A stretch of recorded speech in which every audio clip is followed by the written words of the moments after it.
So I didn't realize how much of a rave Brazilian blowouts are until we talked about doing this story. And although they do, you know, they make your hair look shiny, they make your hair look healthy. That's what all the women are saying who get it done. That oh my gosh, it's beautiful. Out the curls, yeah. Well, what I'm going to try and do is show you how this Brazilian blowout works. I may have found a new career.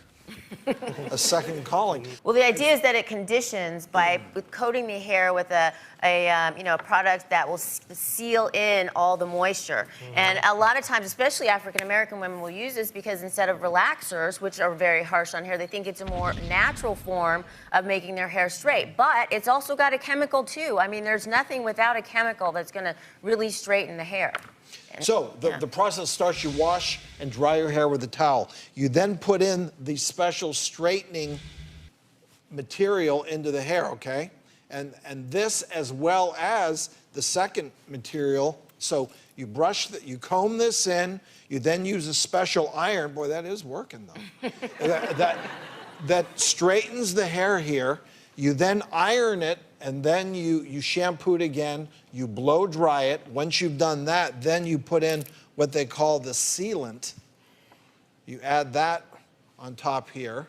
And the thing is, it can last for up to 4 months, so it's a longer-term thing than just getting a blowout or your hair straightened. Personally, I like the curly hair, but if a woman wants to get her hair straight, that way you save a lot of time having to straighten your hair every day or every other day. But I know some gals that have done this that had terrible reactions immediately.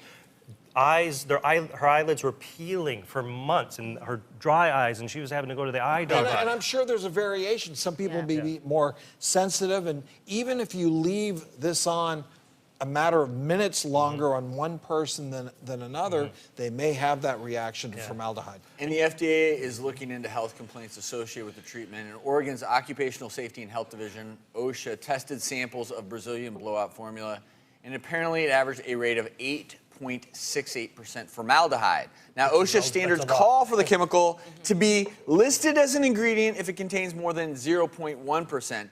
And this gets back to Dr. Scheer's point. Stylists as well as clients have reported these headaches, rashes, eye irritation, even breathing problems that may be linked to formaldehyde, which is a known carcinogen. And we actually have Alexa here in our audience who's a hairstylist.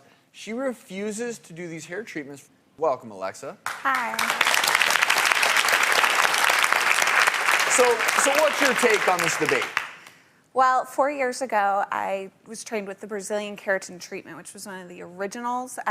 They basically said that there's 2% formaldehyde. And in doing this service, I was finding the same thing, the burning throat, the burning eyes, headaches that would linger the rest of the day.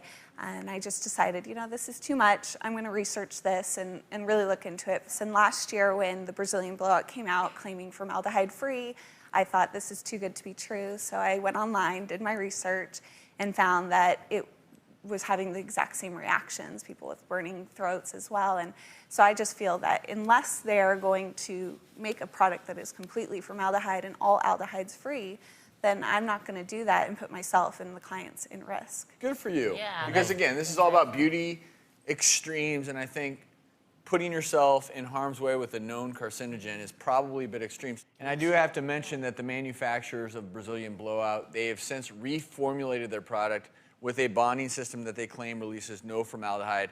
And in fairness, a lot of people argue that the Brazilian blowout doesn't cause any problems. We did reach out to Brazilian blowout for a statement and did not receive one.